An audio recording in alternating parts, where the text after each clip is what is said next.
भूमिपूजन अतिशय आनंद होतोय मला की आज जुन्नरमध्ये माजी आमदार शरददादा सोनवणे यांच्या प्रयत्नातून, यांच्या संकल्पनेतून जगातला शिवाजी महाराजांच्या पुतळा याचं आज भूमिपूजन माझ्या हस्ते झालं। माझ्यासाठी तो अविस्मरणीय प्रसंग आहे, ज्यात आज जिजाऊंची जयंतीसुद्धा आहे आणि शिवाजी महाराजांचा जिथं जन्म झाला, ज्या तालुक्यात जन्म झाला त्याच ठिकाणी, म्हणजे मी तर म्हणेन शिवनेरीच्या बरोबर समोर असेल अशा ठिकाणी हा पुतळ्याचा भूमिपूजन झालं। मी मनापासून शरद सोनवणेंचं कौतुक करतो, अभिनंदन करतो, जेणेकरून जगातले लोक शिवाजी महाराजांना शिवनेरीला येतील, वंदन करतील आणि मग खाली या पुतळ्याला येऊन दर्शन घेतील आणि दर्शन घेतल्यानंतर शिवचरित्र समजून हे परत एकदा शिवभक्त म्हणून जातील। अशा दृष्टिकोनातून हा संकल्प शरददादा सोनवणेंनी मना घेतलेला, मी त्यांचं परत एकदा अभिनंदन करतो, त्यांचा सगळ्या जनतेच्या वतीने आभार व्यक्त करतो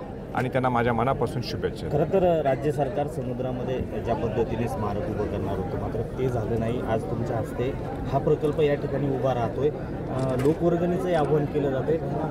राज्य सरकारची प्रामुख्याने ही जबाबदारी होती, मात्र आता एक आज चांगला दिवस आहे म्हणून राज्य सरकारने काही केलं नाही आहे त्याच्यावर आपण आज चर्चा करायचा आज दिवस नाही। आज चांगला दिवस म्हणून चांगला आपण कधी बोलू आणि चांगलं बोलायचं म्हटलं तर आज शरद सोनवणेंचं कौतुक करायला पाहिजे की हा जो संकल्प त्यांनी आणला आहे की जगातला सगळ्यात मोठा शिवाजी महाराजांचा पुतळा आपण हा जुन्नरमध्ये उभा करूया आणि म्हणून शरददादांचं मनापासून अभिनंदन। आज पंतप्रधान महाराष्ट्राच्या दौऱ्यावरती आहे, राज्यातला शेतकरी अडचणीत आहे, आरक्षणाचा मुद्दा प्रलंबित आहे, ह्या सगळ्या गोष्टी आज आम्ही सुद्धा अपेक्षा ठेवून राहिलो आहे, वाट पाहतोय ते ह्याच्यावर काय बोलणार आहेत का।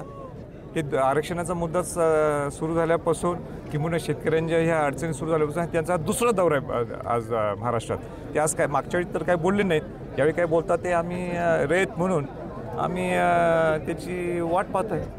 जरांगे पाटील मुंबईला यायला 20 तारखेपासून सुरुवात करणार आहे, समाज आक्रमक आहे। मी सगळं काल माझ्या सगळ्या मी काल पूर्ण दिवस पुढं कसं असावं काय असावं मी सगळ्या चॅनल्सला मी काल इंटरव्ह्यूज दिलेले। काय भूमिका राहील पुढच्या काळात? आता तो एकदम विशेष जिथं समाज आहे तिथं मी आहे।